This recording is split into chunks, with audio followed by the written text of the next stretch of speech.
Assalomu alaykum. Foxy dasturimizni taqdimotiga xush kelibsiz. Taqdimot uchun soddaroq veb-sayt qilishga harakat qildim va mana shu veb-saytda ilovaning ba'zi funksionalliklarini ko'rsatishga harakat qilaman. Bizda telefon maketi qilib olingan va mana shu yerda core funksionalliklar ko'rsatib o'tishga harakat qilingan. Ekranda, ya'ni faol sessiya holati, yuz tuman UV rejimi va telefonning gorizontal qo'yilgan holati ko'rsatib o'tilgan. Ilovani sinab ko'rishingiz mumkin bo'ladi. Agar qiziqsangiz manba kodlarini ko'rishingiz mumkin bo'ladi. Manba kodlari GitHubda ochiq repozitoriyada turibdi. Hop, asosiy g'oya keltirib o'tilgan bu yerda va ilovaga kirilgandagi, ya'ni dashbord sahifasi ko'rsatilgan. Ilovadan foydalanishingiz uchun sizga hech qanday hisob kerak emas yoki internet ham kerak emas. Siz bemalol mehmon rejimida ilovadan foydalanishingiz mumkin bo'ladi. Keyinroq hisob ochsangiz, ularni boshqa qurilmangizga ham ko'chirishingiz mumkin bo'ladi. Ya'ni bizda ma'lumotlarni sinxronizatsiya qilish mumkin bo'ladi. Xo'p. Bu yerda faol sessiya holati, ya'ni bizda gamifikatsiya qismi ham bor. Har bir foydalanuvchi fokus qilgan vaqti uchun biz XP lar berib boramiz. Bu yerda esa UV rejimi ko'rsatib o'tilgan, ya'ni siz telefoningizni yuz tuman qo'yganingizda UV rejimi avtomatik yoqiladi.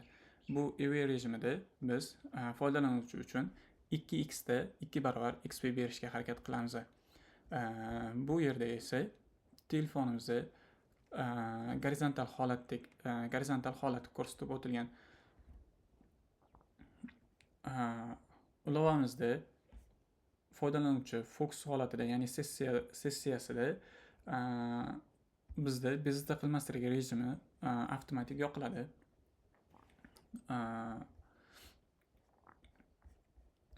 Bu yerda esa ko'rsatkichlar raqamlar ko'rsatib o'tilgan va ilovani qurish uchun qanday texnologiyalardan foydalanilgani ko'rsatib o'tilgan. Xo'p. Fokusdan keyin nimalar bo'ladi? Bizda har bir foydalanuvchining statistikasi hosil qilinadi va mana bu statistikani ko'rib borish mumkin bo'ladi. Xo'p. Siz odatni shakllantirishni, ya'ni fokuslanishni bir o'zingiz emas, do'stlaringiz bilan ham qilishingiz mumkin bo'ladi. Ya'ni foydalanuvchi o'zi guruhlar tuzishi va guruhlarga o'z do'stlarini taklif qilishi mumkin bo'ladi va real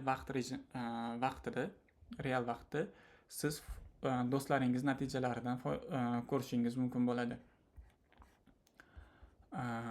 Keyin bizda AI murabbiy funksionalligi ham bor. Ya'ni sizning natijangizga qarab turib AI sizga tavsiyalar berishi mumkin bo'ladi.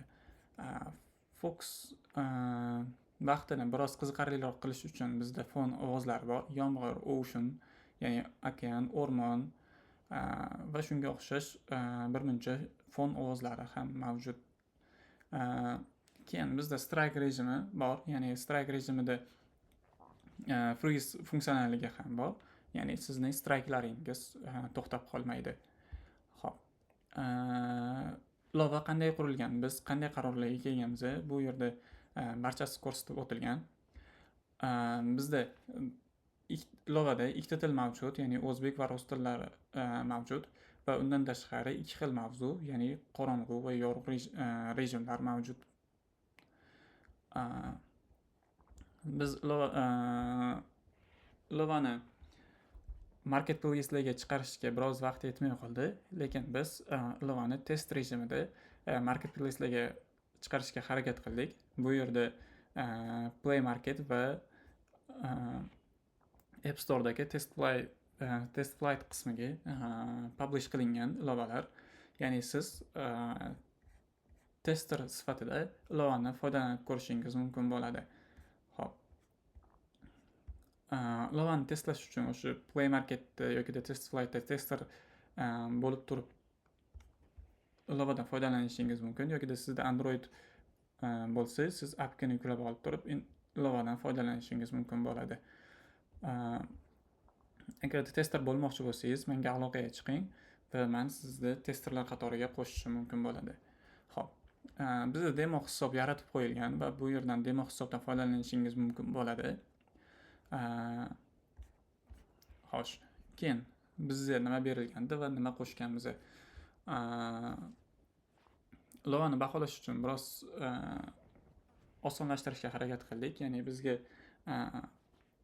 xabaringiz bor, ilovani qilish uchun balki xabaringiz bo'lmasligi mumkin. Ya'ni ilova qilish uchun bizga veb-sayt berilgan edi va o'sha veb-sayt ustiga ilova qurganmiz. Bu yerda o'sha barcha funksionalliklar va biz nima qilganmiz, qo'shimcha funksionalliklar barchasi keltirib o'tilgan. Xo'sh, taqdimot shundan iborat edi.